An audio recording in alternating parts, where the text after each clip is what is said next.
কবরস্থানের পাশে ভাঙ্গা বাসাটাতে ভূতের রাজা এবং তার দলবল নিয়ে সে ওখানে বাস করত। ভূতের রাজা তার দলবলের ভিতরে ছিল একটি পেতনি, একটি লাল ভূত এবং একটি কঙ্কাল ভূত। ভূতের রাজা আজকে অনেক ইচ্ছা হচ্ছে একটি বাচ্চা খাওয়ার জন্য, তাই সে কঙ্কাল ভূতকে আদেশ দিল যে সে যেন একটি বাচ্চা ধরে আসে গ্রামের ভিতর থেকে, এবং কঙ্কাল ভূত চলে গেল বাচ্চা ধরতে। কঙ্কাল ভূত গ্রামের রাস্তা দিয়ে চললো গ্রামের ভিতরে যাওয়ার জন্য, যেন সে এখানে যে একটি বাচ্চা ধরে আনতে পারে ভূত সর্দারের জন্য, এবং সে ভূত সর্দারের জন্য চলে গেল একটি পার্কের কাছে বাচ্চা ধরতে। পার্কের ভিতরে পুচকে বাচ্চাটি একা একাই খেলা করছিল, তখন কঙ্কাল ভূতটি গিয়ে তাকে ধরে ফেললো এবং তাকে সঙ্গে নিয়ে ভূতের রাজাদের কাছে চলতে থাকলো। আজকে ভূতের রাজা সেই বাচ্চাটিকে খাবে এবং খেয়ে অনেক আনন্দিত হবে। কঙ্কালটি সেই ভূতের বাচ্চাটাকে রাজার কাছে নিয়ে আসলো এবং রাজা তাকে দেখে অনেক আনন্দিত হলো এবং তাকে সাবাস দিল।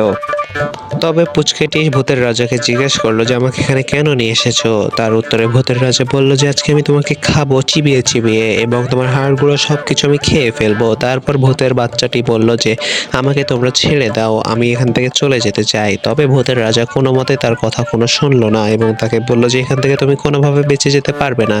এটা শুনে সেই পিচ্চি বাচ্চাটি অনেক রেগে গেল এবং সে রাগের মাথায় ভূতের সর্দারের উপর মারতে লাগলো, এবং মারতে মারতে সেই জায়গা থেকে ভূতের সর্দারকে সেখান থেকে তাড়িয়ে দিল। ভূতের সর্দারের মার খাওয়া দেখে তার সর্দাররা সবাই পালিয়ে চলে গেল।